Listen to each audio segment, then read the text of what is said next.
Will it be recorded? Yes, I just hit recorded. Okay. So the first thing is going to be us is will be recorded. So the first one. All right, let's go ahead and get it started. So some of the main top questions I've seen are, what are some, trading platforms, robo investing versus self-investing, blue chips, setup, stock market key terms, splits versus reversals, types of traders, and then we're going to go into option trading. So some of this, for anyone who's in our group, we went this before, but I just kind of want to elaborate again because some people still have questions about like, what are some, good trading platforms? So there's so many that are out there right now. And one of the most popular one that's became really popular, recently is Robinhood. That one, is one, but then you also got E-Trade, Ally, Fidelity, Charles Schwab. You got a whole bunch of Gambit different ones. The reason I kind of pulled this up as one of the first slides is because as a beginning investor, for anyone, you want to find a platform that's going to work for you, that you're going to basically feel good and be able to user-friendly for yourself. Something that you'll be able to, and then also someone put in Webull as one of as well. M1 Finance is another one. Yeah, so there's a whole gambit of different platforms. And some people actually have used like 2 or 3 platforms at one time. This all really depends on what they're doing. My preference is E-Trade. A lot of guys, the preference for the beginners are the Robinhood. And honestly, some of the Robinhood stuff right now is a lot of glitchy stuff going on. I kind of look at it almost Robinhood as a get yourself started in Robinhood if you can get a good feel, but then probably transition into something else later. Yeah. All right. So Justin, Joe, you want to add anything to it? I mean, I think there's glitches in all of them because right now I think there's a whole lot more people who are getting into trading and thinking about trading more. I had a call when I got off work today. A friend referred him to me, and he was in his 50s, and he was just now trying to start trading because yes, you can get money in like real estate and different things, but you want to be versatile with the different ways that you're trying to make money. So I gave him a couple suggestions and talked about different brokers like E-Trade, TD Ameritrade, and just kind of moved on from there. And then we talked about what he had going on and stuff.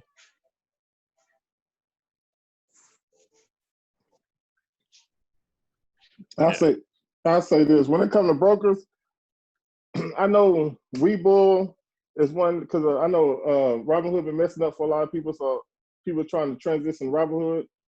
I say this: if you can't call your broker 24 hours, 7 days a week, you don't need to be with them. So let's say you got $5,000-$6,000 in there, but you got to send an email, or they only open Monday through Friday from 9 to 5.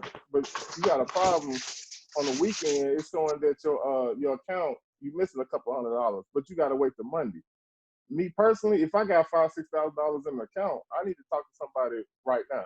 I don't need to wait till Monday. I need to talk to somebody Saturday at 3 o'clock in the morning or Sunday at 5 p.m. So when you're choosing your brokers, look at the customer service aspect of it too.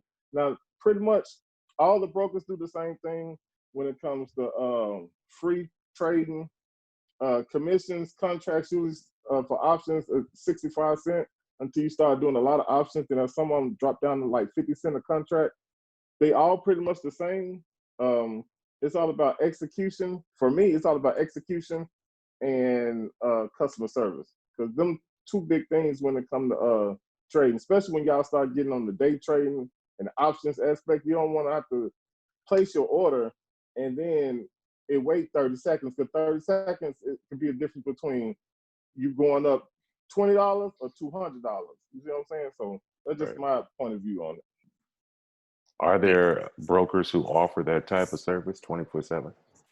Yeah, most of the brokers that have been here for a while, E-Trade, Ameritrade, Fidelity, Charles Schwab, IB, is Interactive Brokers. The ones that have been here for at least 10, 15 years, they are the ones that usually you get that 24-hour service. I think Webull does it 24 hours. I'm not for sure because I use Ameritrade. Okay. Yeah, you're gonna look at it as like a lot of these apps that that we have, and especially with Robinhood, those are really just like what they call like kind of like retail trading platforms, meaning that they're really kind of like just for the masses type.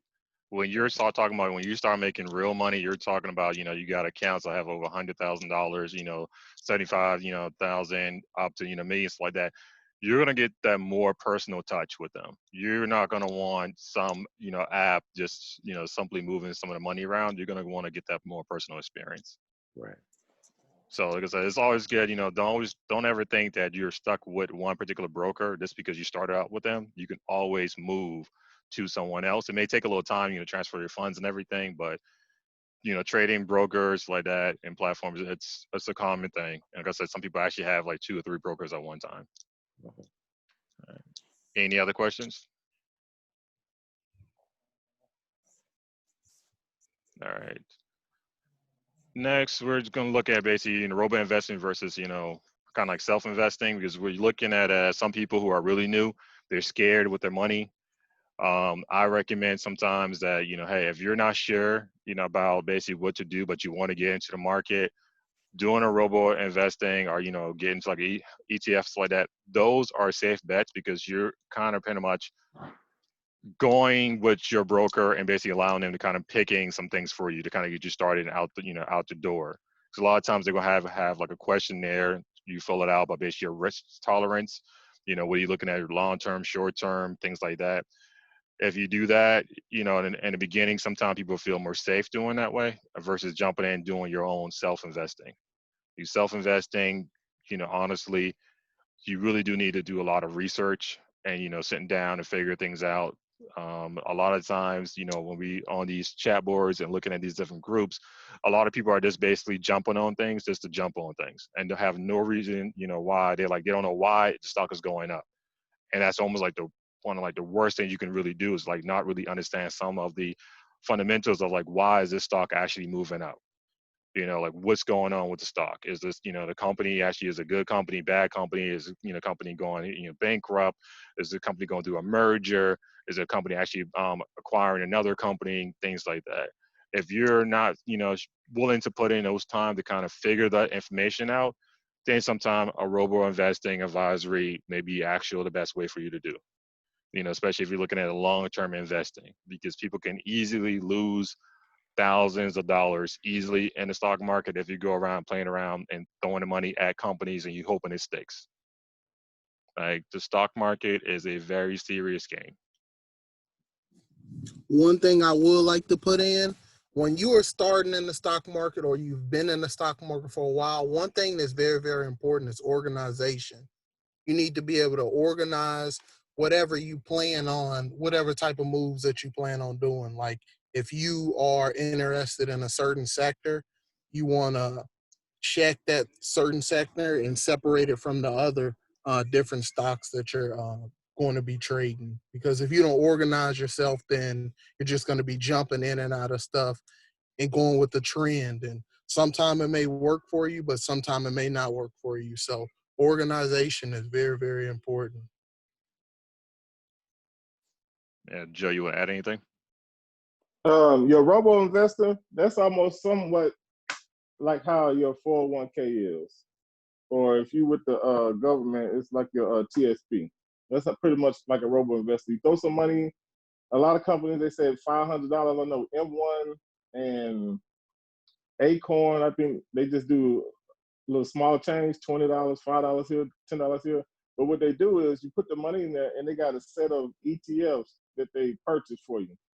And I know a lot of the big brokers like E-Trade and Ameritrade, the average brokers, with the robo investors do. So the stock market was going good until COVID-19 happened. So as soon as COVID-19 happened, they realized that the stock market is going down. What they do is auto sell and buy for you. So you don't have to put too much thought into it.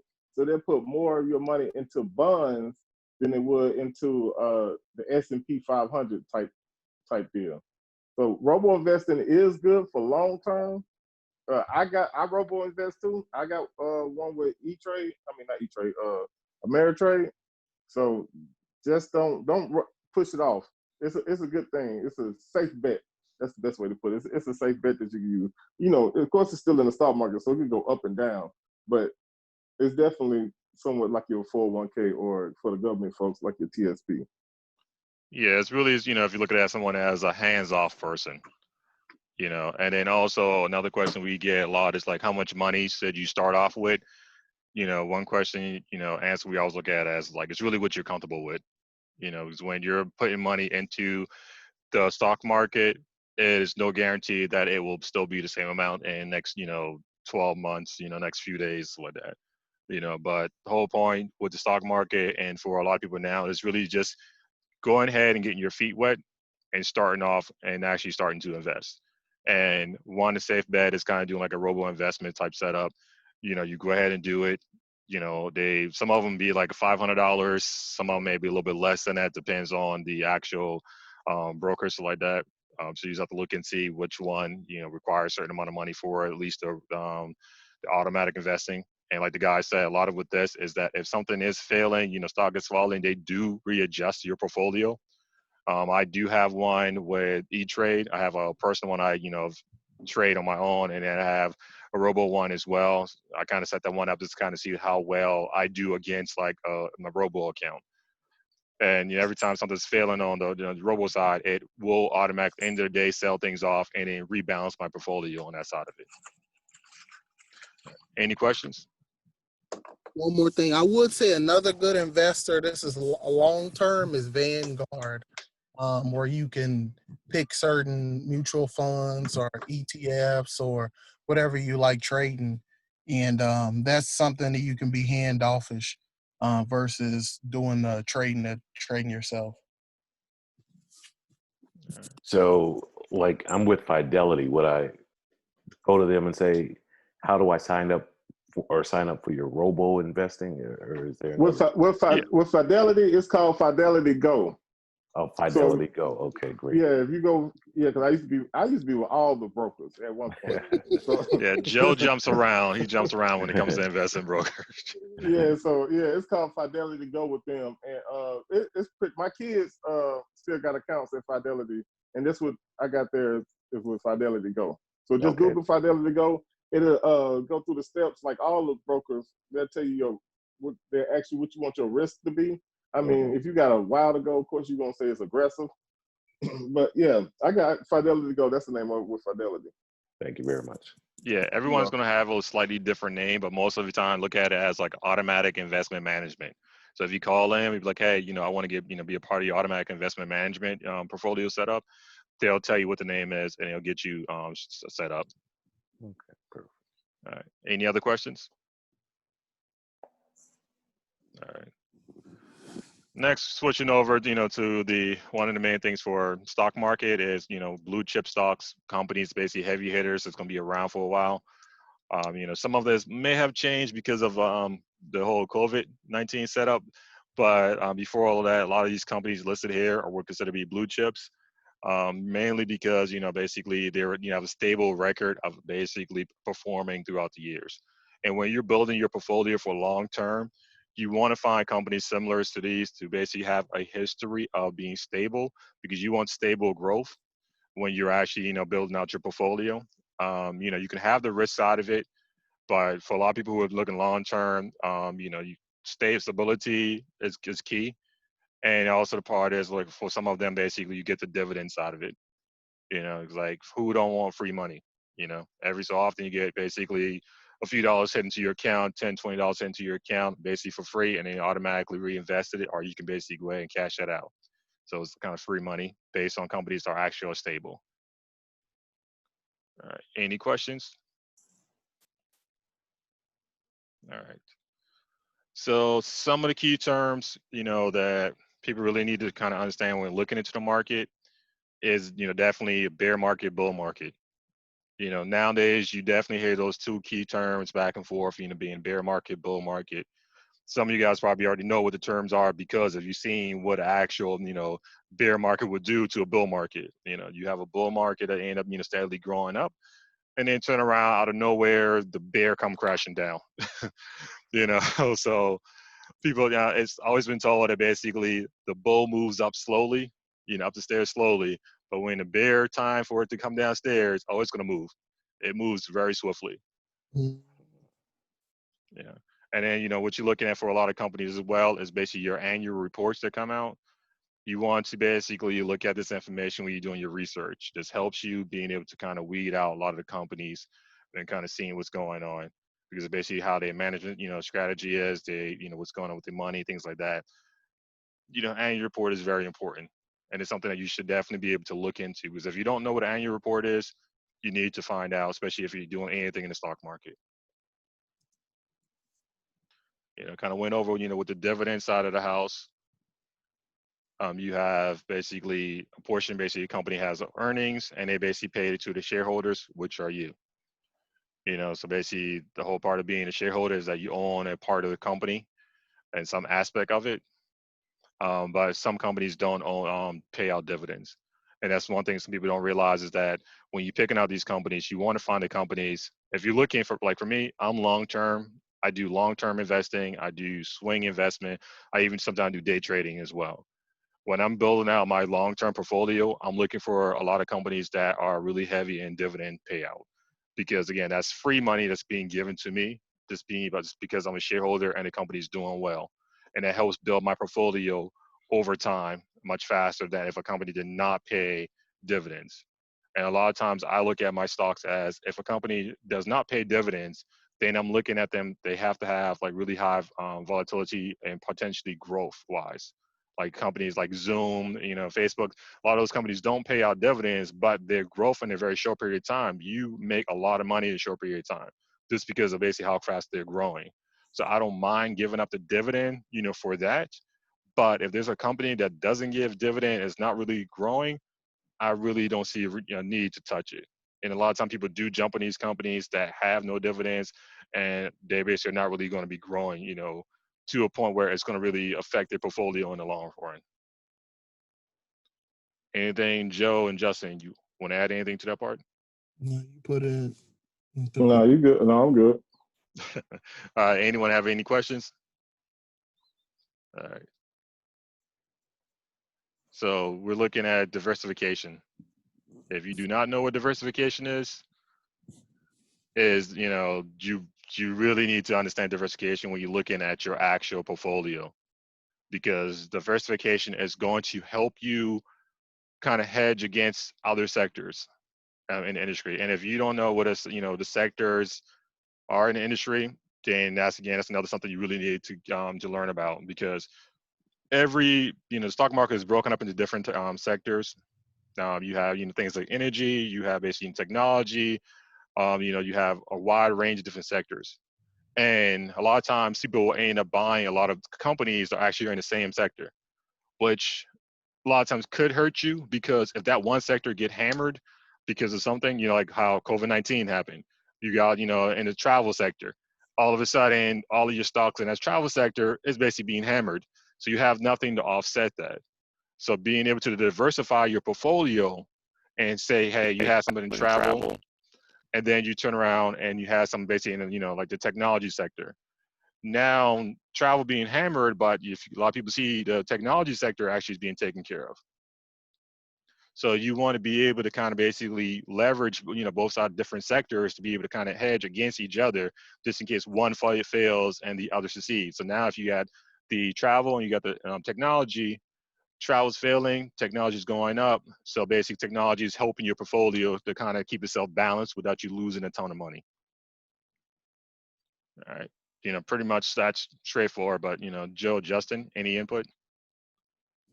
No, I mean you said everything. And even though you gotta understand, some companies will be in multiple sectors, like Amazon. Even though Amazon's considered consumer staples because we just order stuff off of it, don't forget they do a lot of stuff with AWS, a lot of servers. They got a lot of storage for as far as IT goes. So they are in the IT sector too. And when they branch on to something else, they'll be in another sector too. So look at a lot of these companies are in more than just one sector. So just be aware of that. Yeah, so definitely want to understand and learn the different sectors that your company is in, because that's going to really help you. Because some people think, like, like say, if, some companies that think is in one sector is in a completely different sector. Some people think that with Amazon, it's really just, pretty much people are retail, but Amazon, does have the technology and they're in the logistics side of the house. That's how they kind of pull in their money for it. Next piece, is the price per earning ratio. Basically, that's going to basically show you the share price relative to the annual net income earned by the firm.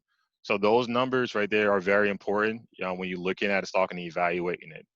So you want to see, okay, what's going on, basically with the earnings side of the house, and shares, because again, it all really builds your picture of how well the company is doing financially. And the better you have a picture of how well a company is doing financially, the better it is you'll be able to actually pick stocks that's going to perform well in the long term or even in the short term period of time. Well, I will put this in, and with the PE value, this is something you want to pay attention to when it comes to earnings and stuff. And also, if those are good, sometimes companies, they higher their dividends and they may increase their dividends, and you want to pay attention to the dividend yields on companies if you're a long-term investor and you plan on holding on to a particular company for a long time. These are things that you're going to want to pay attention to. Yeah. All right. And now we're moving, volatility and volume. Those things are basically key to what you'd be looking at if you're a day trader, even, swing traders, things like that. So, volatility, basically, you're looking at something, meaning basically it can move up and down very quickly. If you're still like a day trader person, you want something that has, high volatility, because that means potentially it can easily move up quickly. You don't really care for a stock that, is basically low volatility and it's really not moving, because you're sitting there, day trading, you're looking at, the screen, you have everything set up, and the stocks move like 2 cents, within 10 minutes, or 3 cents within an hour, or $1, within the whole entire day. You don't really make any money off that. So volatility really comes into play when you become like more of a day trader, swing trader person. Volume, the same thing as well.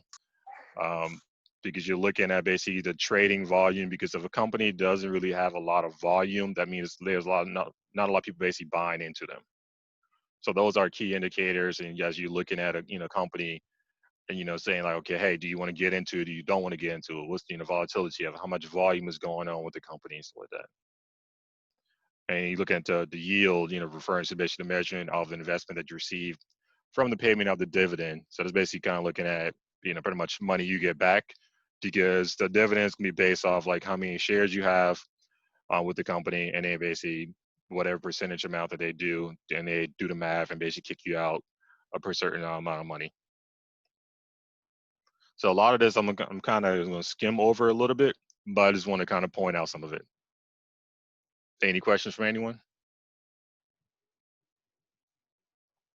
All right. IPO.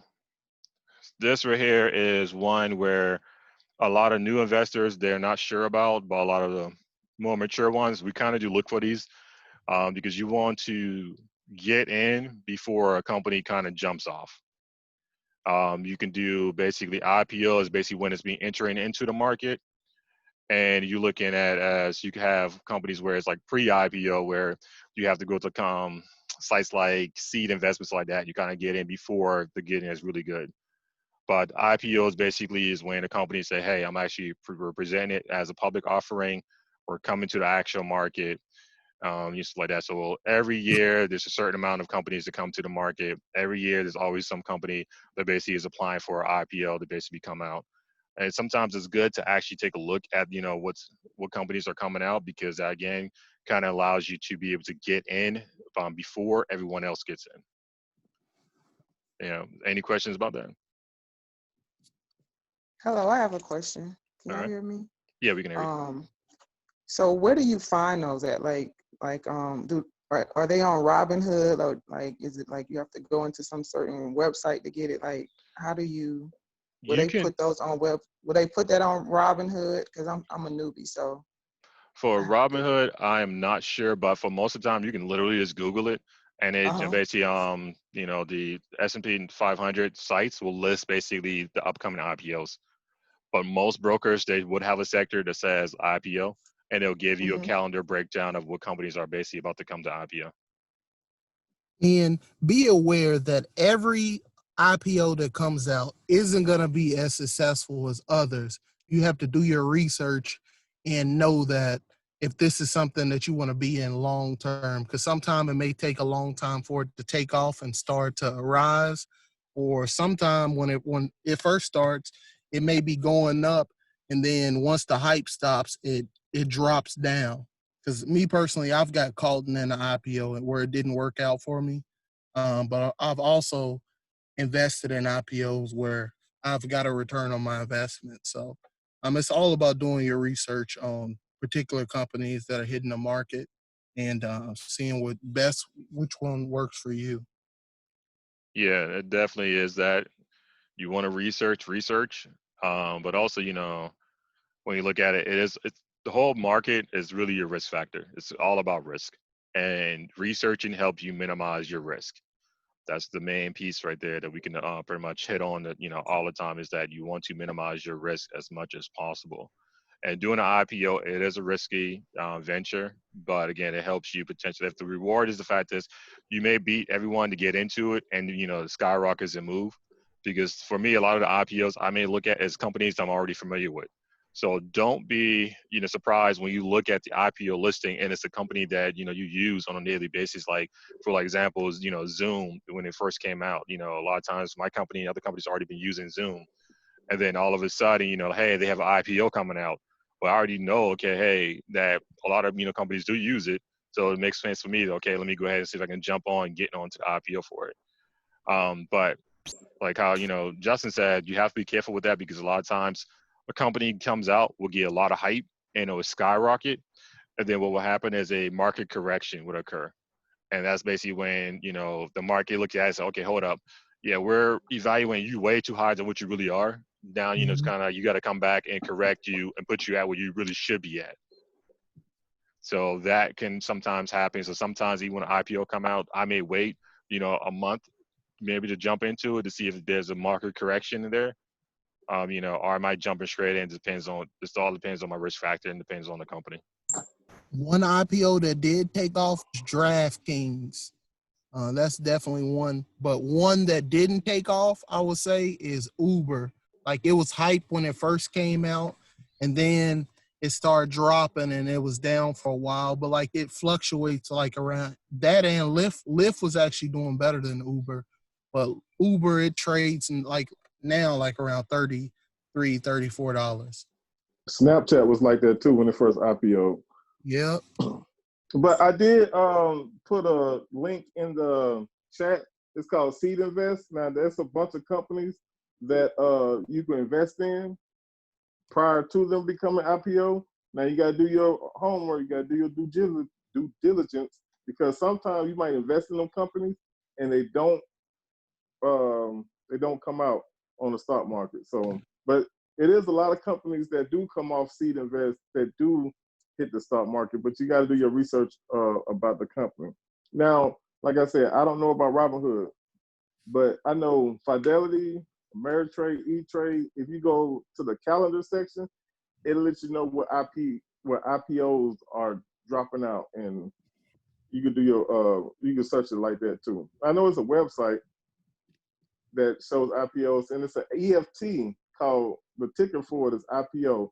And what that does is it invests in quality, I'm gonna quote that, quality companies that come out on IPOs, and they stay inside this ETF portfolio for 2 years, and they check it and rebalance it every quarter. So I just started today. I actually bought a couple shares of that ETF today, because that's what they do. Because I think they still got Lyft in it. They still got DraftKings in it. They got Zoom is inside the portfolio. It's a lot of big companies that's inside this portfolio. So that's another route if you don't want to go straight into the invest in the IPO directly into that company. The IPO portfolio is a good way that you could invest in the IPO, but not necessarily just that one company. You invest in all the IPOs that's coming out that quarter. That's all I got. Yeah, so those are different ways, you can kind of be a part of the new, hype, the new setup, jumping into an IPO, or if you're going to basically do pre-IPO, like, with seed investment. So just understand you have ways to basically get into the market before things really hit the market. With seed investment, they do look at you as being either an accredited investor or a non-accredited investor. Those terms you're going to learn if you're starting, trying to get into things before, it actually hits the market. As a accredited investor, you're expected to have a certain amount of money that you make per year, which I believe is about $200,000 per year, and I think roughly about $1 million available. But don't be shy of that, because with seed investing, you can be a non-accredited investor to be able to basically invest. And the reason why they have things as an accredited investor is because they look at you as, if you have at least that amount and you make that amount of money, then you are likely to be able to have money, quote unquote, you should have money saved up and should be able to take certain hits financially versus a accredited person. So someone who's makes say $30,000 a year and have only $200 in a saved bank account, you're not going to be able to take the same hit as someone who has makes like $200,000. So those terminology will be flowing out there if you're starting to kind of dive into that area, but don't be scared. Don't get, shook off. Seed investment is one company that actually allows you to be able to do it as a non-accredited investor, but they just limit you on what you can do. Any questions? All right. Something that came up that I saw in our group was the reverse stock split and the stock split. Some people, when they see this, they have no idea what just happened to their stock. All of a sudden, they had, say, 100 stocks, shares in the company, and all of a sudden they're down to, say, 25. That's because when we say do research, you always want to make sure what's going on with the companies that you're investing in, because a company can literally go out there and say, hey, we're going to do a reverse stock split. You will be notified. So that's one thing that, you want to look at as, like, when you own shares in these companies, you want to kind of keep abreast of what's going on with them, because a lot of times they will notify you in some form or fashion about what's going on. And if they say that, hey, we're going to do a reverse stock split, that's a really bad indicator. So that's telling you right there something's going wrong. The fact being that they have to literally take the amount of stocks, because they feel like they have too many stocks out there. They have to take it and pull it back in.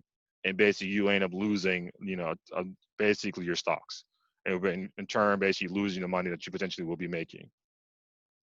On the flip side of it, if a company comes out and like, hey, we're going to do a stock split, that's a lot of time is really good for you. I believe Google did one, some years ago, and other companies did, stock splits. Because you would turn around and be like, hey, Google was at, like, say, $1,000, and all of a sudden they're like, hey, we're dividing the company up into 2 different sectors, so we're going to do a stock split. And then so now basically, instead of a $1,000 share, you have basically a split, and now basically you have 2 shares worth, say, like $500. But the good thing about Google, like we all see, is the fact that Google is still actually making advancement and moving, so that stock has been moving. So now instead of you have 500, now basically you have $1,000. So in terms of basically you having to wait for that 1 share of 1,000 to move up to 2,000, you have 2 shares of 500 that's easily are able to move easily up to 1,000 again.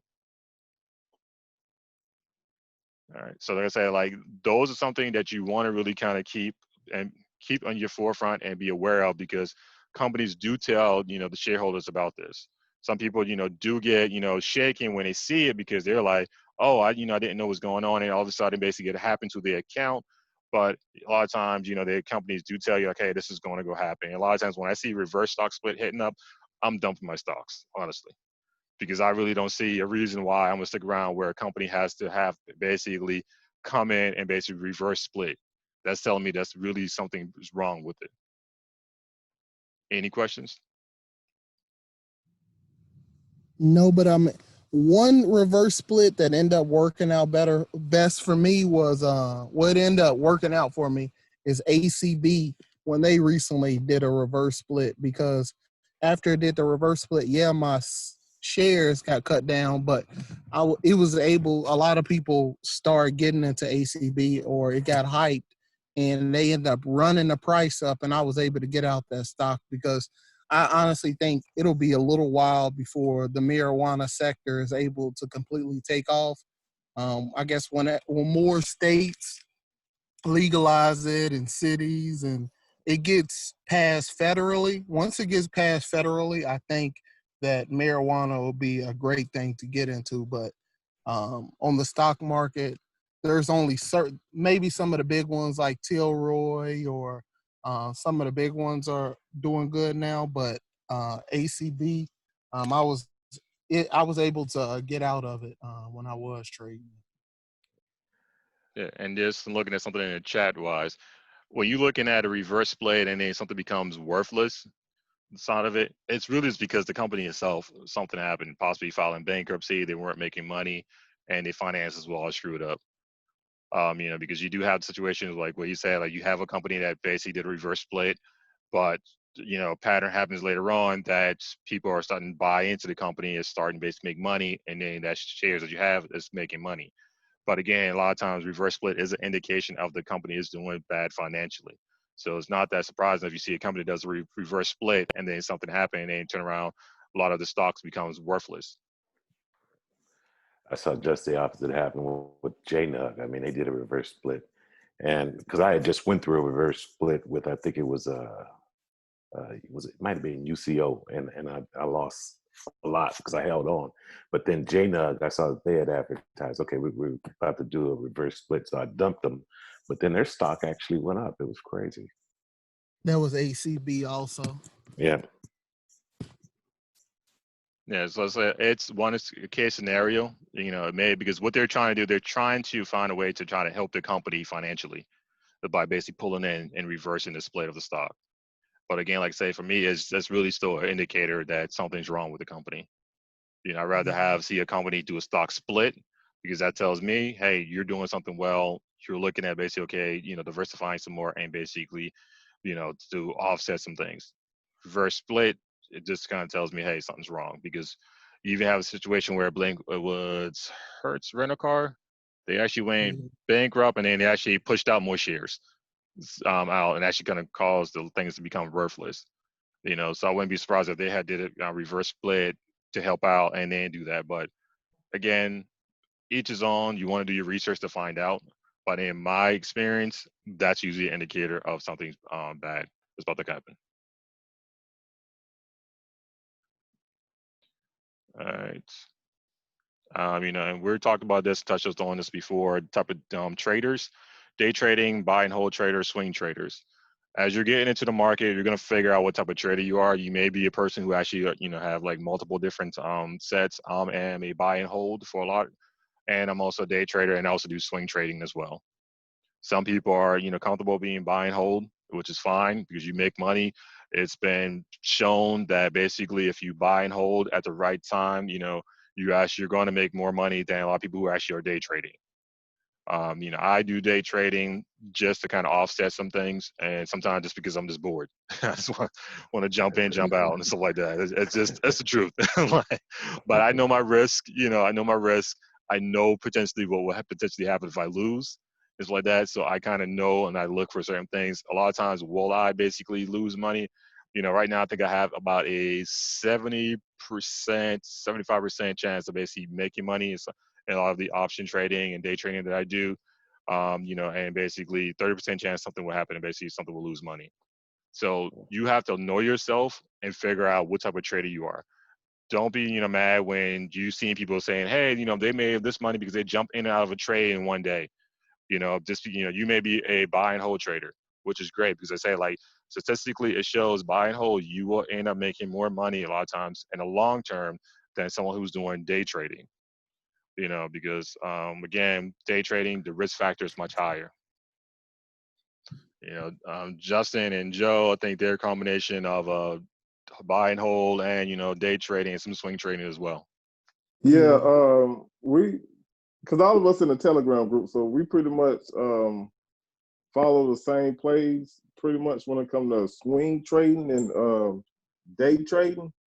Buy and hold trades. I know Justin, he got his own type of portfolio. I sold a lot of my stocks because I'm finna start doing the more into ETFs.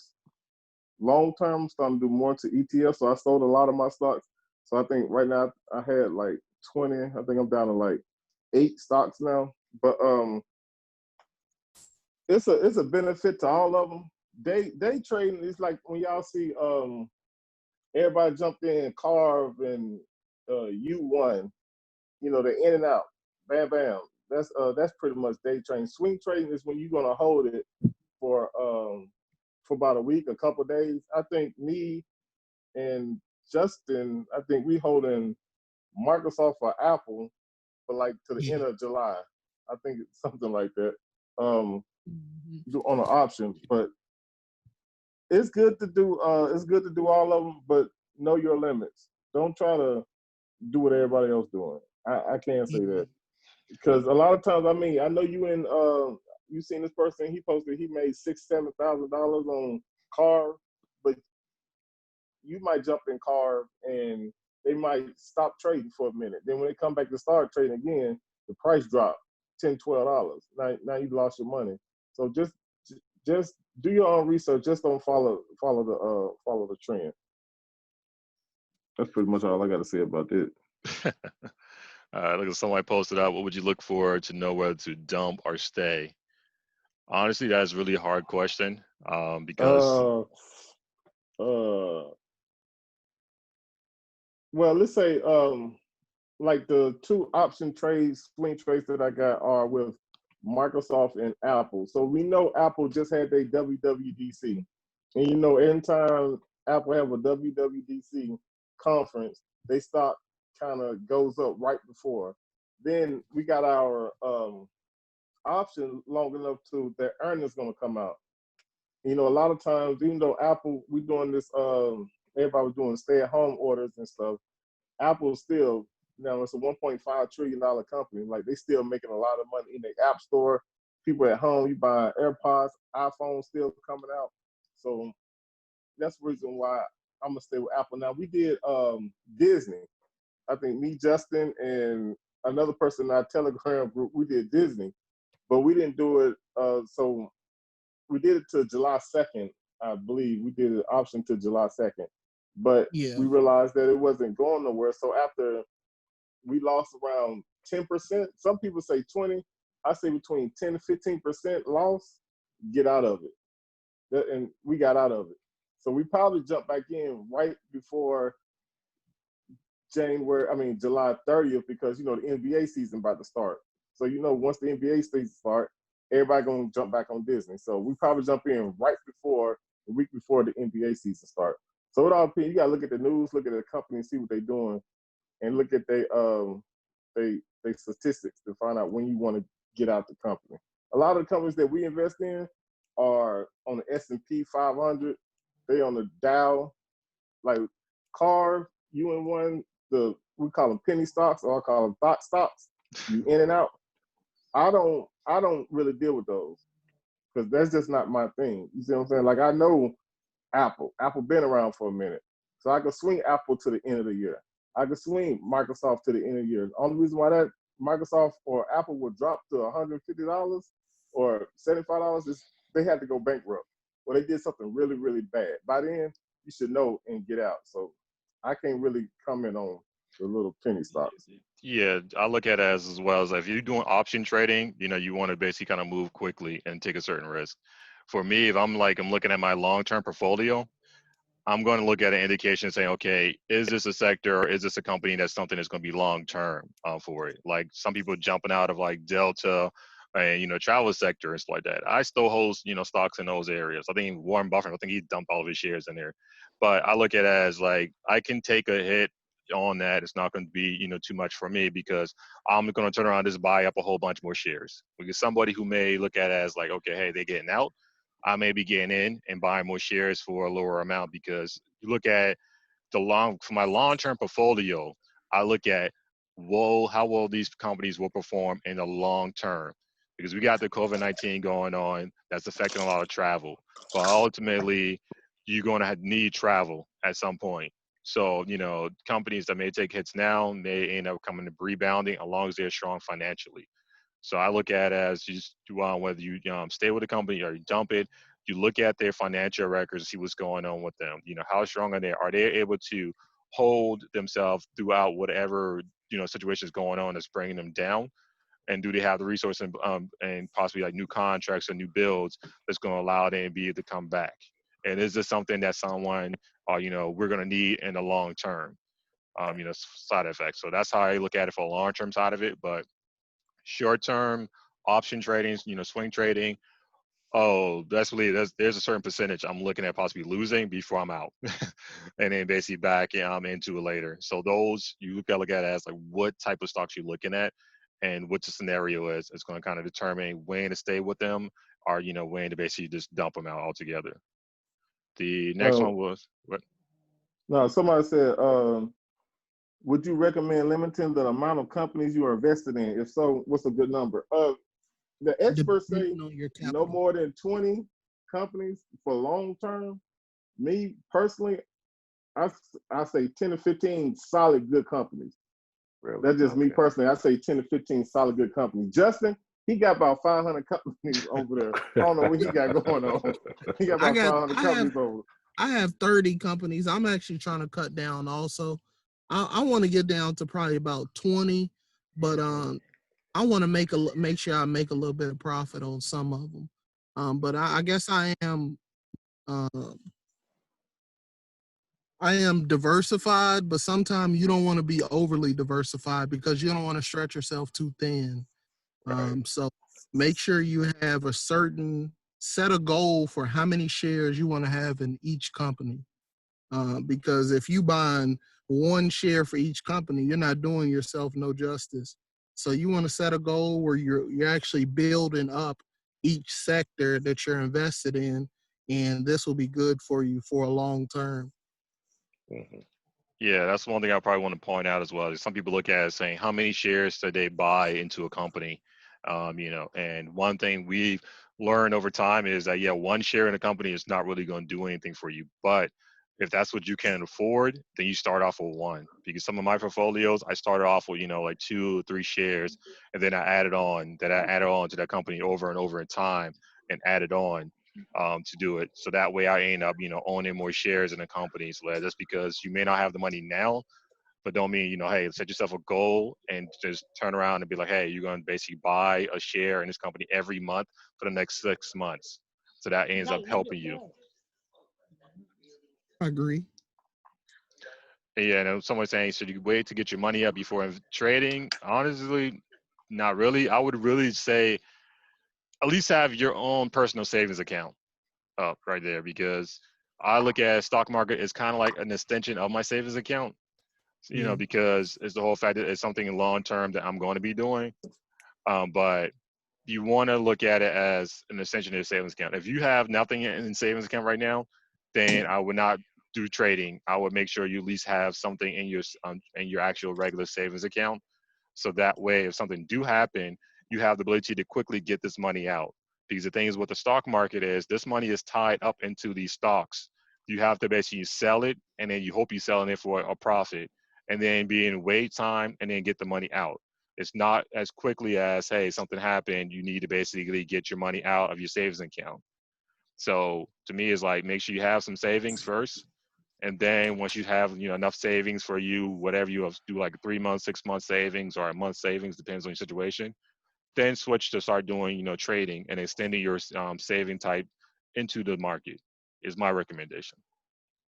And a lot of times with that can start off with like $10, $20, because way back years ago, I started off with probably $30 and started buying my first stocks, and that's when I was doing fractional shares.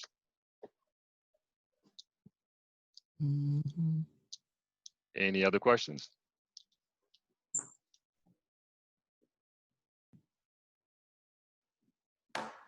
Yeah, someone said pretty much you're looking at roughly about 5 business days, give or take, for the money to kind of basically get finalized and get out.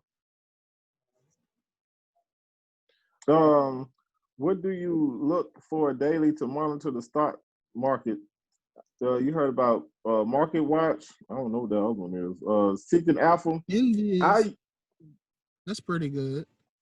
Yeah, I use Yahoo Finance, Market Watch, and CNBC. Them are three that I use because because after a while you get 10, I mean not 10, 5, 6 apps, they all pretty much show the same thing. I use CNBC because they show videos, and when I'm actually at work, I can sit there and watch, you know what I'm saying, a special guest, Warren Buffett come on there and want to talk.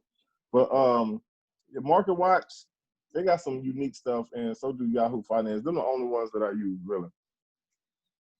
Yeah, and paying for the the premium plans, it's up to you.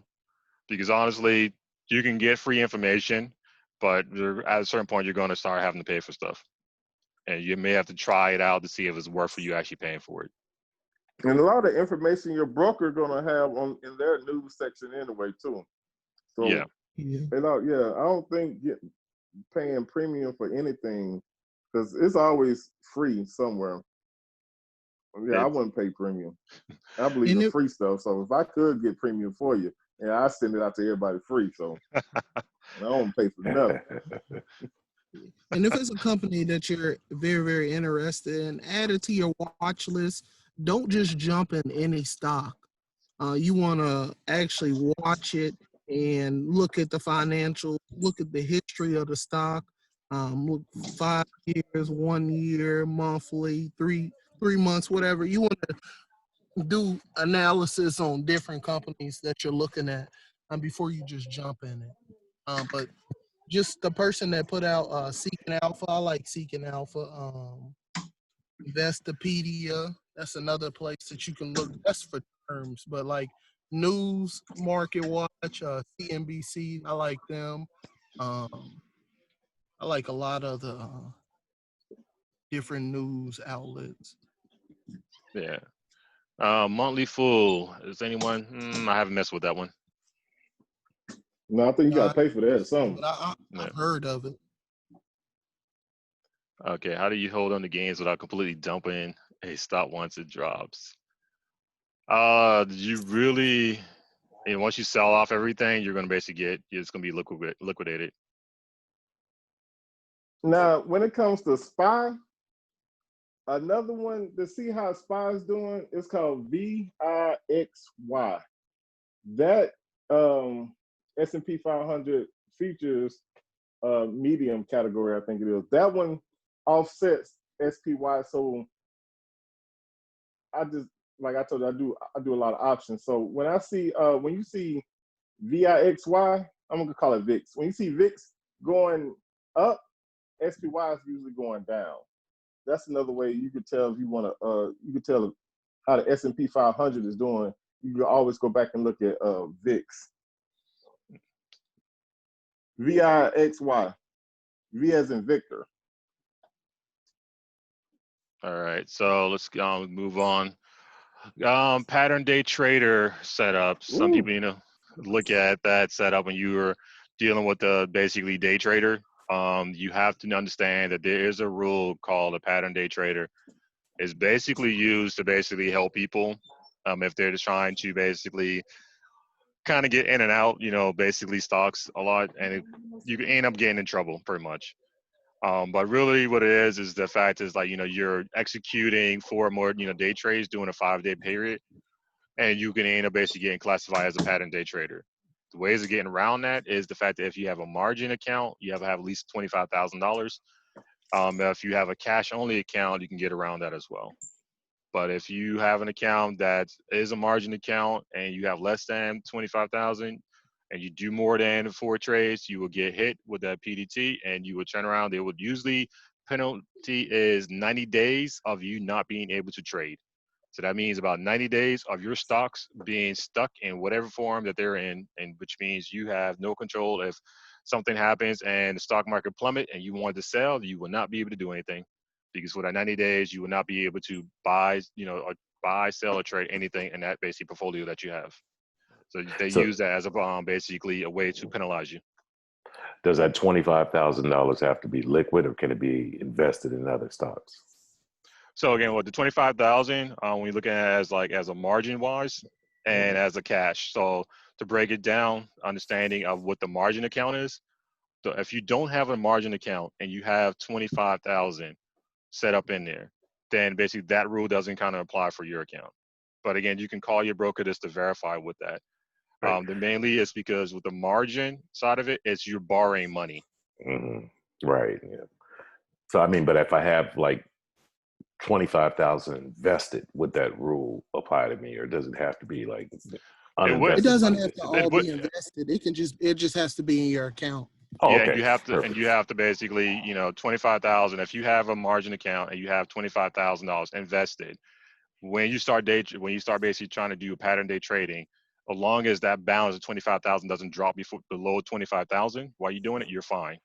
Okay. So you Perfect. can't have it as basically different equities.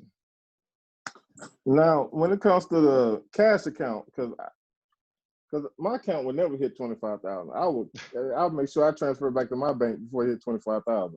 But when you have a cash, like I told you, I trade options. I don't do the just buy a stock and sell that stock in the same day. I don't do that. I might do options. Now, when it comes to options, you got a cash account. Say you got $1,000 in your account, and you trade 6 times in a day, buy and sell options in the same day 6 times. You won't get the PDT flag on you. Now, what happens is, let's say you made $1,000 out of all your option trades in that one day. Now, you won't be able to trade all together. You got 1,500 now because you made 1,000, but you will not won't be able to trade that whole 1,500 until the next day. You got to wait till that money settle, and it usually settles the next day. That's the only thing about a cash account. So even though you made that 1,000 that day, that 1,000 won't be available until the next day. You still got that 500 that you never traded with. Now you can use that, but the next day, that's when you have your whole 1,500. If you choose not to use that 500, if that makes any sense. Now, Yeah. I have a quick question. So these things don't apply to Robinhood because I have a cash account on Robinhood and I still got they count up my day trades. So they still flagged you, basically what happened. Yeah. Is your account really a cash account or is it a margin? Because sometimes they will end up giving you a margin. I never turned on the margin. I was just gonna say, just because they count up your day trades doesn't mean that they're flagging you. Someone said it's still a margin on Robinhood technically. What does that mean? Yeah, you want to probably just if they're flagging you, again, a lot of times that is because they may have something set up as a margin account only, but you may not be aware of it. So probably just give them a call and find out what type of account they have you set up in, because sometimes some companies may make your account into a margin account without you even realizing it's actually a margin account. Oh, All right, so I can speak on that.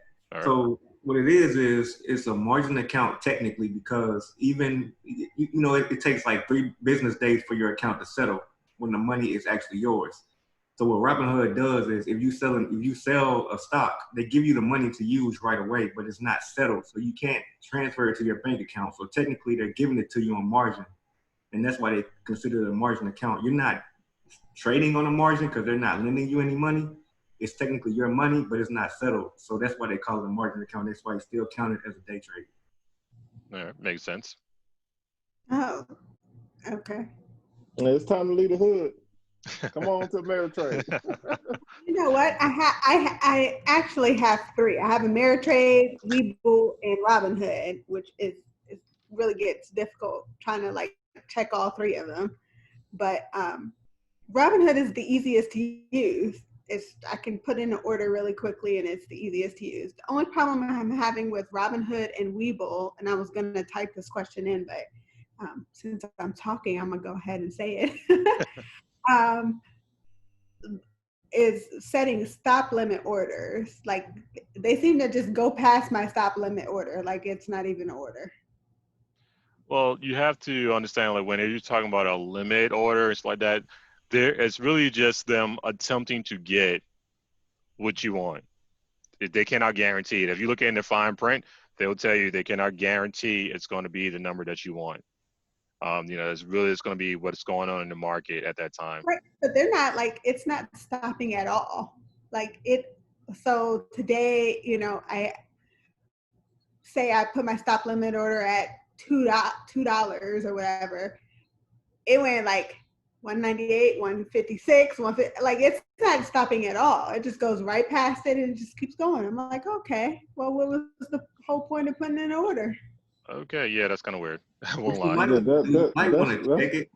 Go You ahead. might want to check it and make sure you're setting it right, because Robinhood is very confusing when it comes to setting those limit orders. Because I've messed it up a couple of times, so I can look at it and put it in the group later on and let you know exactly how to do it. But it will confuse you and it will mess up if you don't do it correctly. Yeah, and I've tried to put them in for Ameritrade, and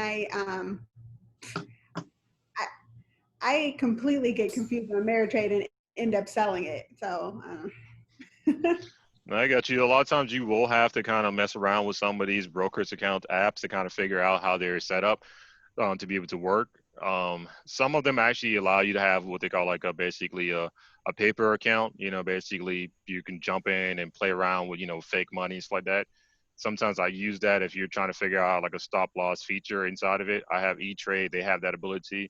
So when I was in the beginning trying to figure out how to limit my losses, I use that to be able to figure out, okay, what does this actually mean, when I do a limit, when I do a stop, loss, like that. So if they have something like that, you might want to practice on that. If not, just give them a call and basically ask them, hey, what exactly is this going on? Like, why am I not, this is not executing? What am I doing wrong? Because again, they have your money. They kind of work for you in a sense. So if you have any problems, you should be able to give them a call and they should be able to walk you through step by step of what's going on. A lot of people don't like Robinhood that much because I know there's a lot of technical issues going on with them lately. So, it's kind of hard to say, if it's something that is just in their system is jacked up or is, something just how they may tell you to do is kind of off a little bit. Okay, thank you. No problem. All right, so moving on down the line, we're going to get into option trading. All right, so the meat and potato for a lot of people right now is the option trading. And a lot of people, really have to understand what exactly is the option. Really what the option is a contract. You're getting into a contract or agreement that allows you the obligation. Well, no, you're not obligated to buy, anything, but you gives you basically the right to be able to do it. Which a lot of times people kind of get mixed up on it because they look at, option, you buy in, you jump out, but they don't really know what actually an option is. Because when you buy one option contract for, like, say, Apple, you're literally saying that this person's giving you the right to buy Apple, which basically means 100 shares of Apple for whatever strike price that you guys agreed to and stuff. That's really what you're really agreeing, what you're actually doing with option trading. People use this to kind of really, to make income, speculate, and hedge against risk when it comes basically to the market. And a lot of times when you do a lot of research, you'll see it more towards hedging against risk. Because really, if you feel that you're, some Delta was basically, you had shares in Delta, but now it's kind of things going to go down. You can do basically a put option against it because now you're saying, hey, I think it's going to go down. So if it goes down, cool. You still basically make money. If it goes up, that's fine because you still make money off your regular stocks. Does that kind of make sense? And I think that's why I do option trading, because if the stock go up, I make money. If the stock go down, I make money. It's like a win-win situation. Like you can't lose trading options. You see what I'm saying? So that's why I love trading options. Because if I You say, can lose. okay, yeah, now you can lose. Yeah, you can lose. You can lose. Like we know, let's say we know Carnival Cruise Line just filed for bankruptcy. I mean, they finna get sued or something like that. So I would put a put on that option for this Friday. So while the stock going down today, I'm making money. You see what I'm saying? Then I know Apple had the WWDC conference, so I'm gonna do a call on Apple at a strike at 400. So while Apple stock going up, I'm making money. while Carnival Cruise going down, I'm making money. Now Yeah, you and just gotta know how to. Now this one you gotta do the analysis of the charts and stuff because you gotta know when you want to get out and everything. But I love options. yeah, and just to let you know, the way how people make money off the options is not the actual stock itself; it's the premium that what you're making money off of. Like for people who are like in and out really quickly, it's the premium side of the house.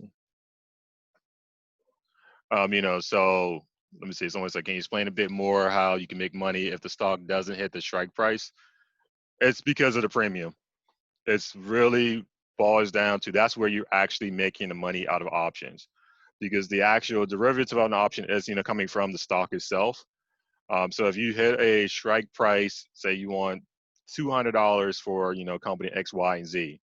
Right now, company X, Y, and Z is say $85, right? I got But a you got an example? I was say I got yeah. All So right, go. we did Microsoft at $200. That was my strike price was 200 for July 31st. And my contract ends July 31st.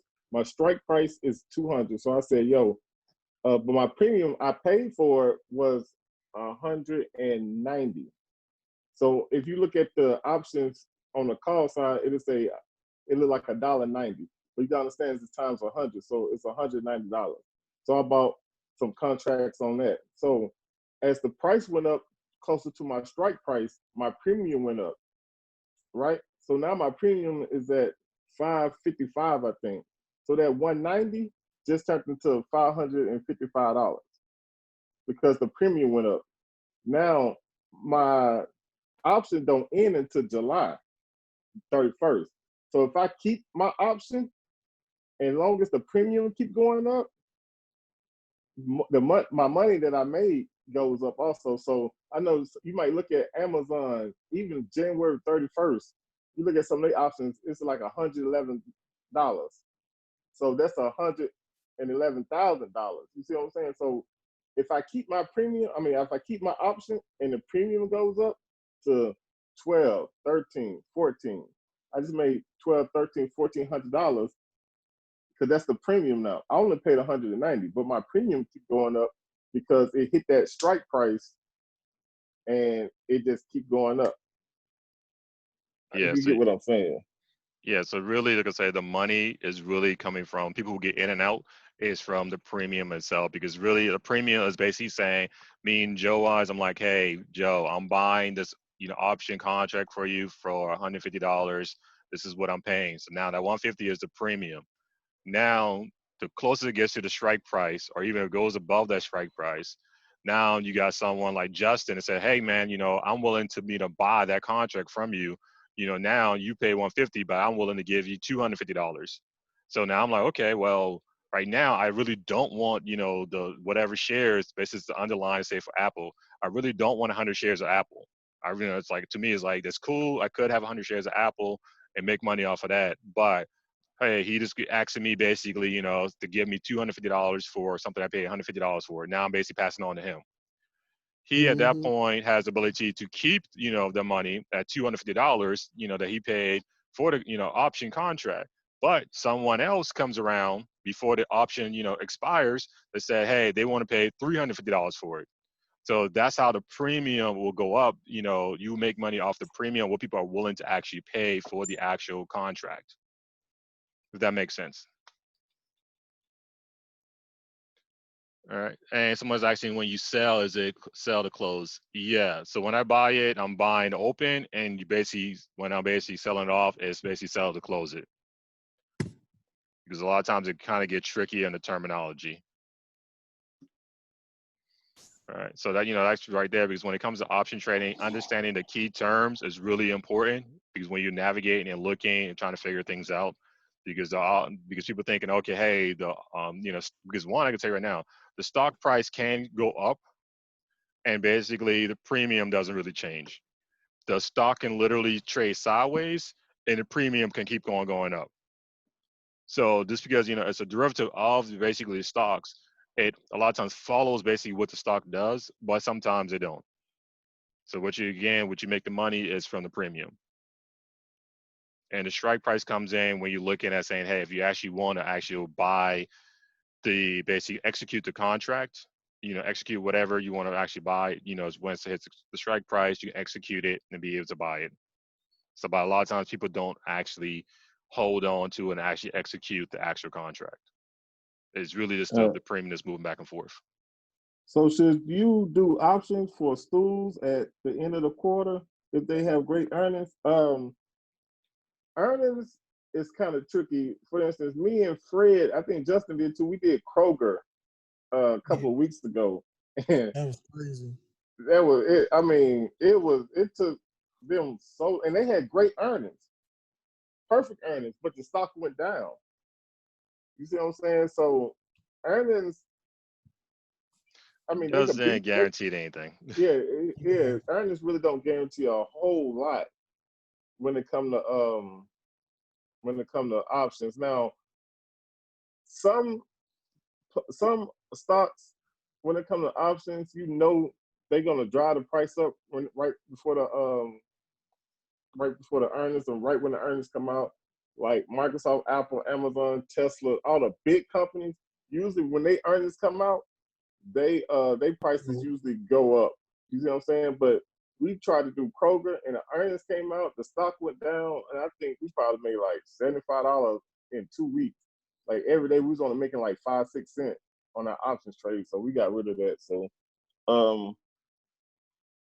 Yeah, so the earnings statement coming out for it, even if it's good, don't really mean too much for some companies. It's really the market itself is really unpredictable to a certain extent, because otherwise it was predictable.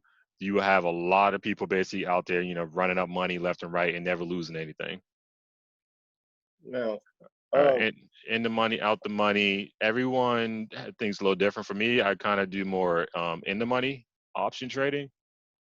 And to understand that basically in the money, out the money, in the money basically means that whatever strike price I'm going for option wise, it's already basically probably past that amount. So basically means it already passed all that strike amount and it's in the money. Out the money is when you're looking at it as like it hasn't hit that strike price yet. So for me, I just like to bear on a little on the cautious side and rather be in the money than out the money. But if you're out the money, it's going to be cheaper to buy the premium than in the money.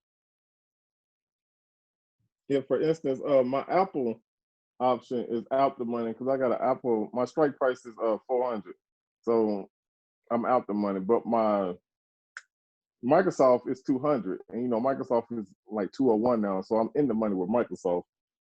A question is, so for a put option, is it sell to open and buy to close?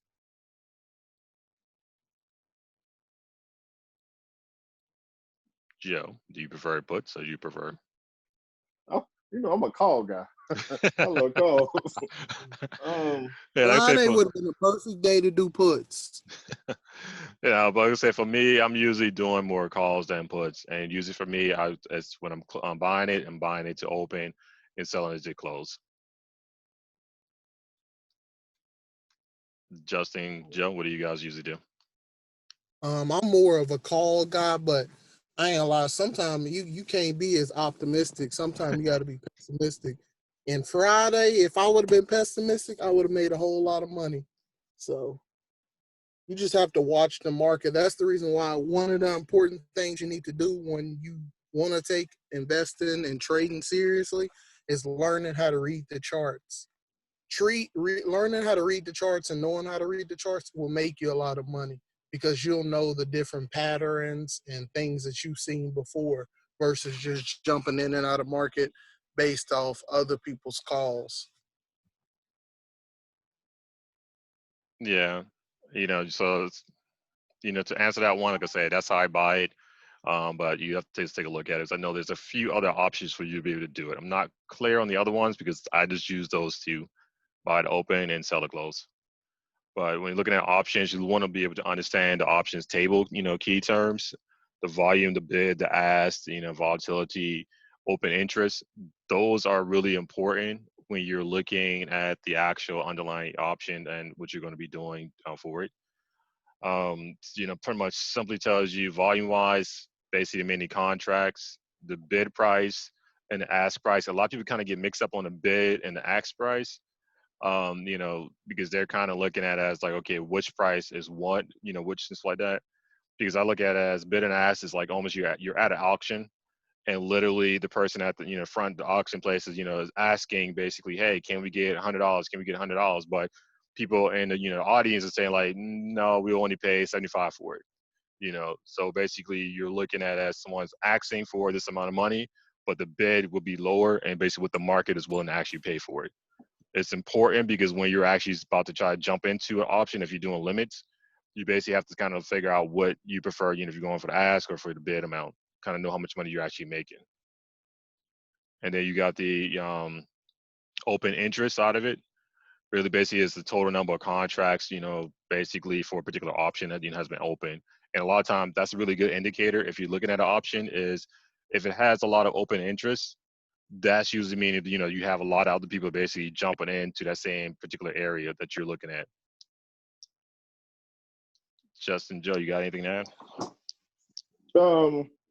Like if you look at, I'm not muted. Like if you look at Chewy, like the dog food company, I think their volume on the 60 strike for next week call option was like 13,000. When you see numbers like 13,000, that's a lot of hedge fund companies buying into them options too. So when you see a big volume, something about to happen. So that's a good indicator of to keep that on your watch list because something about to happen. If you see, especially if you start seeing above 10K on call or puts, that means something about they know something that we don't know yet. So keep that on your watch list, especially when it came to like Boeing and Delta, and when COVID-19 hit, the puts on those were crazy. I'm talking about 50, 60,000 people. And I'm like, man, what's going on? Oh, they stopped all the cruise lines. So they already got in. So if you start seeing high volume on calls and puts, keep those on your radar. Yeah, and all this could be found when you go to the options section of whatever your brokerage account is. They usually have a breakdown of the calls and puts. And then basically below that, you see the different volume, the bid, the ask price, the volatility, the open interest. All that will be found within that section of your brokerage account. If it's not there, something's wrong, but typically you will find all that information there. So again, those are really good indicators to kind of tell you, how many people are actually interested in it. And there's a lot of people, if you see people not interested in a particular strike price and date, I really would say don't even try it because now you're basically really gambling and trying to go against a lot of other people. Sometimes you may be right, but in a lot of cases, if you've seen something like 13,000, that's kind of like screaming at you like, hey, you need to come at this particular strike price at this particular date. All right, the next piece, kind of rounding this up a little bit because we are definitely over an hour, is the Greeks. A lot of people who are getting into options, I can ask them a question like, what are the Greeks? And they have no idea what the Greeks are. And that's really a shame because the Greeks are really important. And basically they tell you a lot and it will tell you basically what you potentially will lose. You have the delta, the gamma, the vega, and the theta. Those basically are really key indicators when you're in options and as you're trading options. Basically, the delta basically side of the house is basically telling you, looks at the instance of 30 delta option has roughly a 30% chance of expiring in the money. So it kind of tells you the probability of you actually potentially making money. The gamma kind of basically goes what delta, but ultimately I'll tell you right now, the main piece I look at for the Greeks is theta. Theta is your enemy because theta actually is something that's going against you in time because options, if you probably will hear about, if you research more, is really a time sensitive basically way of making money because you can have an option that expires within a week and you're thinking you're good and you're fine, but if that options, if the stock price pretty much stays the same every day, every single day for the full week, what's going to happen is you still will end up losing money because theta is basically eating away at the actual premiums like that at you. It's slowly eating away. The theta value will change, depends on what option is like that, but theta is actually eating away at your money. So when people say, oh, I was wait till like, the day before expiration, stuff like that, I look at them like, no. Unless that, option has jumped, like a whole lot, I try not to wait too close to that day, because if you have not really seen too much of a volatility and too much of a gains in your options, then you automatically have theta that's basically eating away. So which means by the time that expiration date gets closer, you're going to actually end up losing money just because you held on to it. Are these theories, or are these actual numbers that are associated with Actual numbers. So okay. So when And you can actually look at them when you look at the. So when you look at a call or put, these numbers will be there. And I don't know anything about. Yeah, like usually time these, They're going to be negative. Yeah, Mhm. these numbers. Going to be negative. Yeah. You're gonna look at it and find these, like once you buy options like that, you can look them up as well. But when you buy an option, those numbers will show up in like your options view. So when you look at anything, you have to make sure you're switching from like a regular stock view to your option view of basically what you're buying. That's when you're gonna be able to see more of the data, delta, the gamma, the vega, and the theta. Those are actual real numbers that will actually show up. And they'll actually show basically, theta will be like a negative, negative 0.6 or something like that. Delta will be like, 0.7, gamma maybe, 0.01. Those are actual true numbers that will basically, because that's actually kind of how your options is being calculated. It's weird. They call it the Greeks, but that's what that's the naming convention they use, but those are actual real numbers. Any other questions?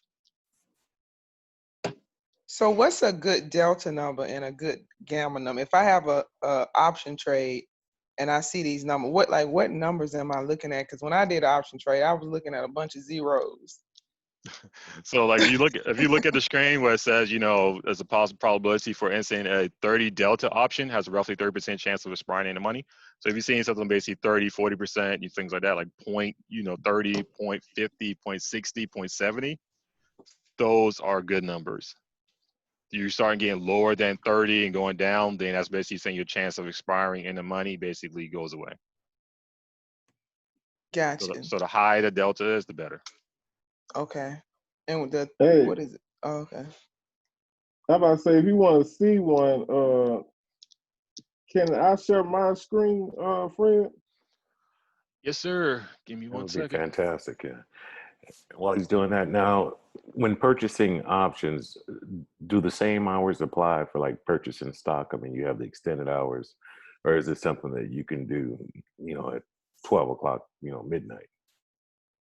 Options trade basically within like the same time frame regular stock market trades. Okay.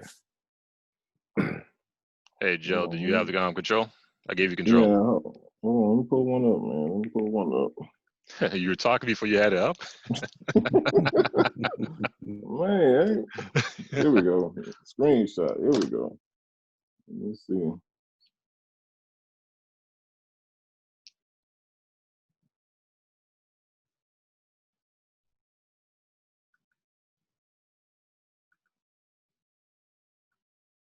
Can y'all see it? Yes. Yes. Okay. Now this is my option for Microsoft. I did, and it expires on July 10th. I'm sorry, this one expires July 10th. You see the numbers delta, gamma, theta, vega, and the other one. Right. Exactly. Okay. Yeah, so I said those are real numbers. Mhm. So that delta, that 57, indicates that you've got a 57% chance of winning, of making money on this. Is that it? Yeah, pretty much you can kind of look at it that way. Okay. I'm above that 57. Yeah, you're already in the money, right, on this one, right here. So Yeah. I'm already in the money. So yeah, I just want to give y'all an example Right. of what you talking about. Because if I went to the regular stock view, I don't believe I would see the Greeks under there. Okay. Now, like right now, you're in the money, and this, I guess you could say, if you could sell this for any amount you want, or is that like when you purchase this stock, you agree to a sell price on it? No, you got the bid and the ask. Okay. Yeah.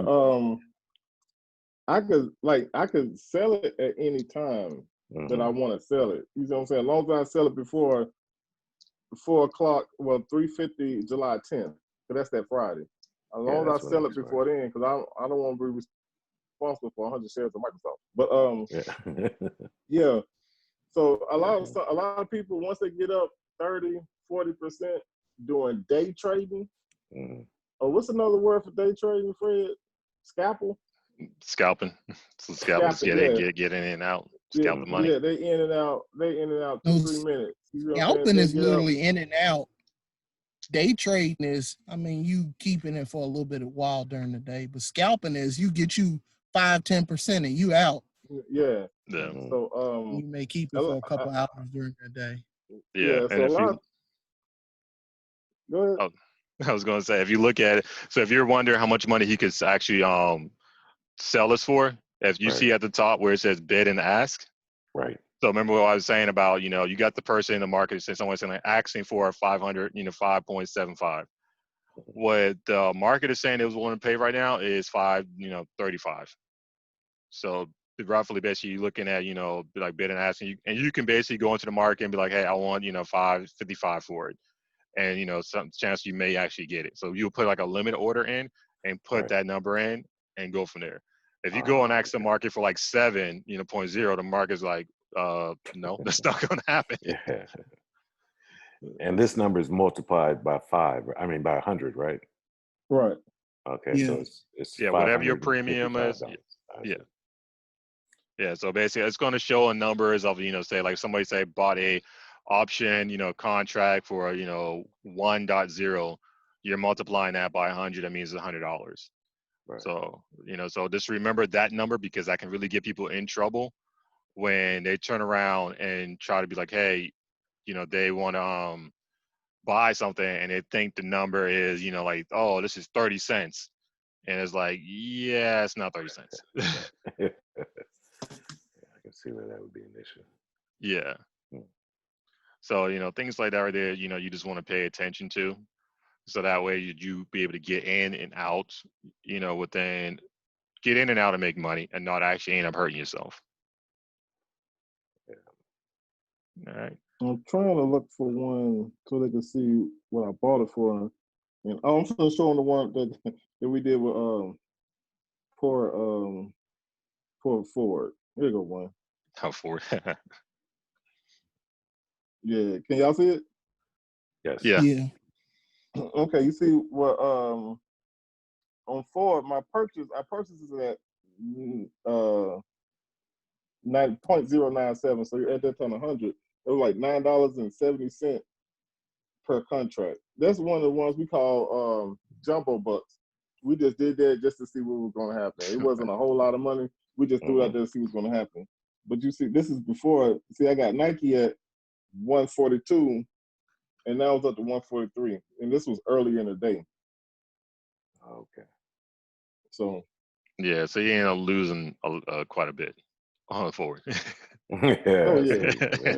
oh Yeah. yeah, We got in for like, .097 and ended up, like .025. yeah. Yeah. But yeah, that's one of them lotto options that we do. He was just trying that just to see what happened. Mhm. But I'll tell you right now, options are very risky. It inherits a lot of risk because the amount of money you can make in a very short period of time. Because I've seen it where I'll turn around and be like, hey, I jumped into an option, for one day, like from one of my main ones is Apple. I jumped into Apple one day, and all of a sudden, I'm like, oh, I'm doing well, like $5. I made $5 on it. Then all of a sudden it drops down to, oh, negative $50. And that'll be in a matter of basically minutes and seconds, depends on what the market is going. And then I turn around at negative 50 will end up jumping, oh yeah, you just made $300. So those numbers for options are very volatile, especially if you have something that is very volatile. Yeah. You have to be very careful of what you're doing, because you can lose a lot of money in a very short period of time, or you can gain a lot of money in a very short period of time, or you may just gain a little bit of money in a very short period of time. Depends on what's going on. Like for Kroger, for instance, it really didn't really move. So the volatility there was very, very little. But companies like Apple, like Tesla, things like that, they a lot of times have a lot of volatility because with their prices moving up so quickly.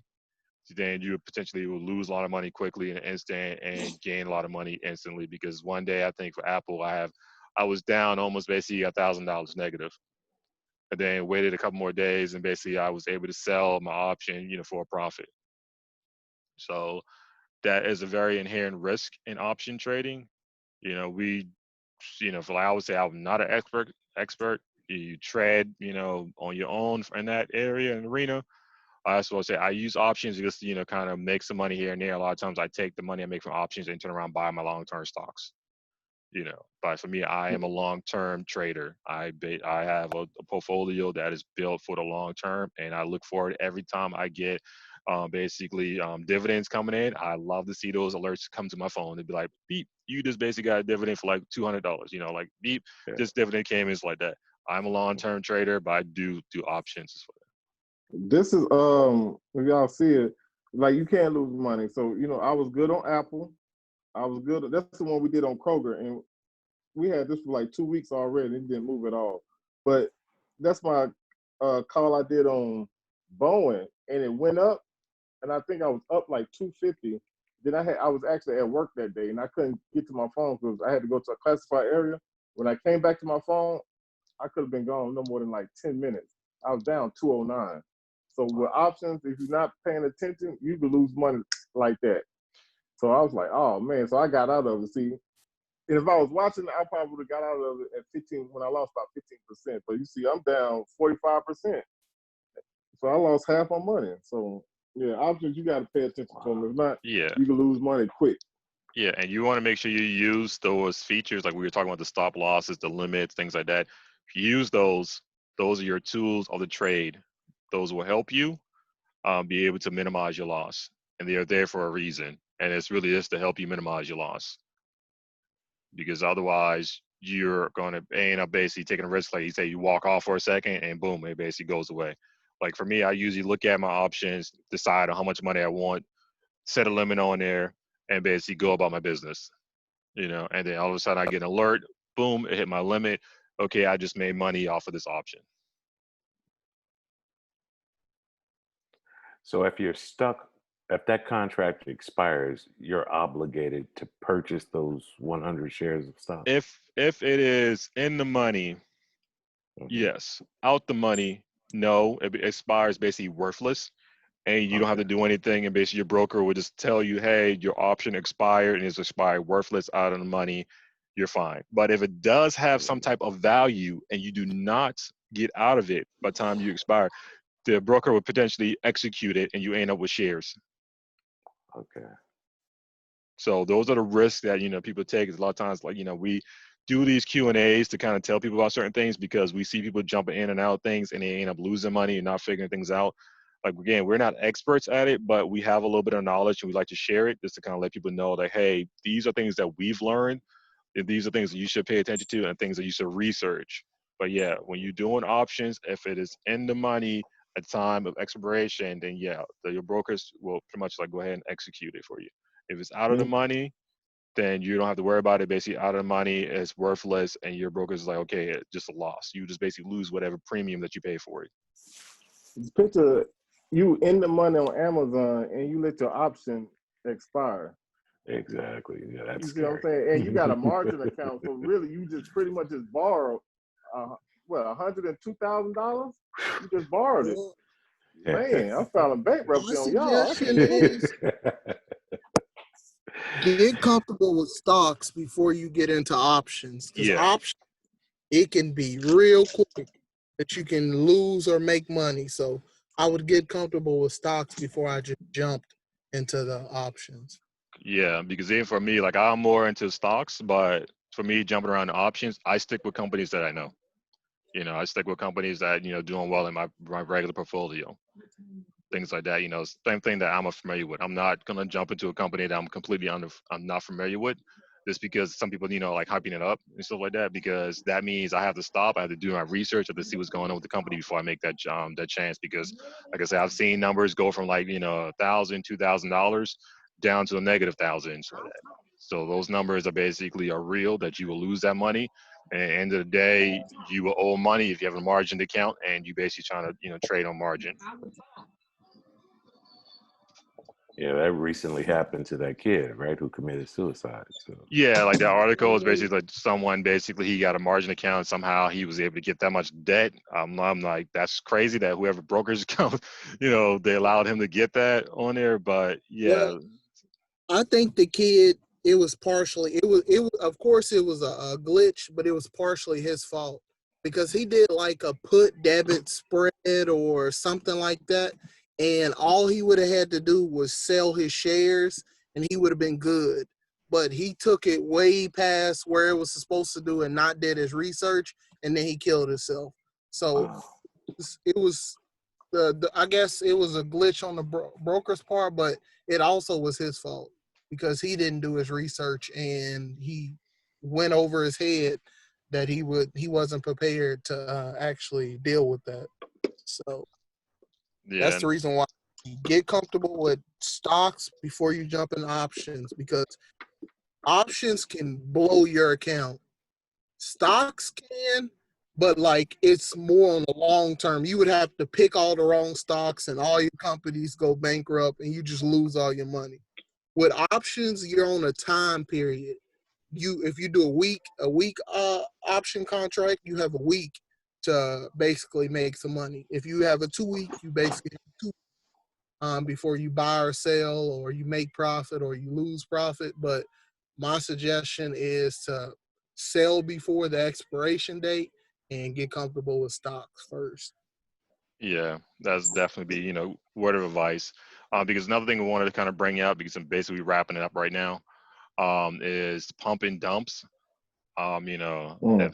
If people are not familiar with a pump and dump, is literally basically people are taking a stock, buying into it so much that it's causing an artificial inflation of the actual real value of the stock, and then turn around and jumping out and basically it falling basically flat back on its face again. That is something that is real. People do it all the time. So if you're seeing people telling you to jump into a stock and you have no reason why, just because someone say, hey, jump into the stock and they can't really tell you why to jump into the stock, I'll give you some numbers or something like that. I wouldn't do it because it could be a pump and dump scheme or it could be legit, but it could be a pump and dump. Because things happen because let's say like you will get a stock that may only be really worth $1, but if enough people get into the stock and buy it, that $1 stock could turn around and become like $10, $20, $30. And then you come around and be like, oh, this stock is going up. People telling you to jump into it, but the stock really doesn't have a way to maintain itself at that higher number. And you jump into it at $20 thinking it's going to continue to go up at 30. All of a sudden, everyone gets out of the stock, and then the real value shows back up again, and boom, falls flat in the face again, and drops back down to like say $2. And now basically you just lost a ton of money. So things like that, we've seen that happen. People talk about it, but just want to kind of bring it up to let people know like, hey, that is a real thing. Do not always do your own research. It's hard a lot of times. People want to make fast money. Like honestly, to me, stock market is not a get rich quick thing. To me, I use it as a way to build wealth. For me, I have my own portfolio. I don't have any kids, but I have a nephew. I actually opened him up a custodial account when he was like about like 15 years old. So that way I manage it, but I bought stocks for him because that way by the time he, gets older, like around 21, he already has basically a net worth of something because of the money that I put up for him and his stocks are actually growing for him. I look at it as a way to build wealth and not a way to get rich quick. Because if you try to get Mhm. rich quick, you end up burning yourself. Yeah. Yeah, I did the same thing for my nephew. He's 13, so yeah. Yeah, those are great ways, of doing it. Some people don't realize that they can do it, but if if you have your own kids, you can open up for your own kids. If you don't have your own kids, you have a nephew, nieces, like that, or someone, Yeah. that some family member trusts you enough, you just basically need their information and you can go ahead, open up the account. You can actually make it into like a robo account, basically automatic account, and basically go ahead and it's fully in their name, but you just basically managing over it for them. And there's a set It's period called a of time. custodial account. It's called a custodial account, Yeah, the and custodian. It's a they can't custodian touch account. it. And you can set it up where they can't touch it till they're 18 or 21. So Yeah, yeah, I mean, it's a good thing. You can throw $50 in there a month. This thing, the kid is zero. You know what I'm saying? He weigh 18, $50 a month, and it's continually growing. When he come out, he gonna have a nice little check with him. yeah. Then Because people, teach him about stocks and stuff. So when you do turn it over to them, they can maintain it themselves. You know what I'm Yeah. saying? That's how that wealth keep going on. Down Yeah, the that's how line. you build your wealth with your kids, and even before, because I look at it as like, hey, a lot of celebrities, like before these kids even born or when they are born, they already have a net worth of like almost $1 million. You're looking at how this little baby who's not even, 2 weeks old have a net worth of like, like $1 million, because a lot of, families, they set it up that way. That basically they put things in the name of the kids, build out portfolios for them.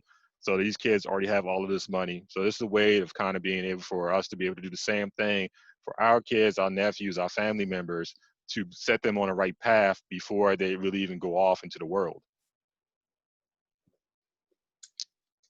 All right. So any questions? We're wrapping everything up right now. Yeah, pretty much, like Clark said, pretty much options as a time, stocks, you can kind of wait around for a bit to rebound. All right. Any other questions before you wrap it up? I just want to say thank you very much. It's been very informative. And, if you do one again, please let me know, man. This is fantastic. Thanks for sharing the knowledge. Oh, yeah, We we definitely do appreciate this. everybody coming to it also. Yeah, we Yeah, appreciate you guys. Yeah, we try to and like I said, in our group, we don't do a whole lot of that penny stock stuff, because we trying to make this money in the long run. That Right. pump and dump stuff, I see people getting money, but that's the thing, they don't show you their losses. Like I would show you, look, man, I made $5,000, but guess what? I lost $2,000 too. Like I would have no problems. I'm transparent. You see what I'm saying? Like I'll show you. Even Yeah. in our Telegram group, I show, look, I made this, but look, I lost this too. So don't think it's all green over here. And I see Yeah. that in a lot of groups. I Yeah, see no one everybody, is yeah, I perfect. made 5,000, I made 10,000, but bro, you didn't show them when you lost 15. Show them that. You don't want to show them that. You know what I'm saying? Because they Yeah, want to that make it like it's Exactly. all good. No, this is it's hard out here sometimes. But you do get YouTube, books, find you a strategy, stick with it. I know everybody doing a lot of stocks because they're at home, and I know once everybody starts going back to work and stuff, all this is going to end. You're not going to see a lot of people in the stock market like you how you see now, a group with 15, 20,000 people. Everybody not going to be interested in it. You got to stay with it. That's the only way. You got to be consistent. That's Yeah, the only way. consistency is the key. It's You consistency key. cannot win all trades. The No, you're experts, not. people, the richest people in the world, they don't get all the trades right. You just have to win most of your trades. Yeah, and I would say the first thing you probably, if someone ever asks, what the first thing they need investing, tell them basically researching books. You want to basically invest in that. That way you can basically learn. And when you learn, it helps you be able to make more money. So like I said, if you got $30, you just get into the stock market, take that $30, go buy a book, read the book. Your next $30, go invest that. Mm-hmm. Yeah, but I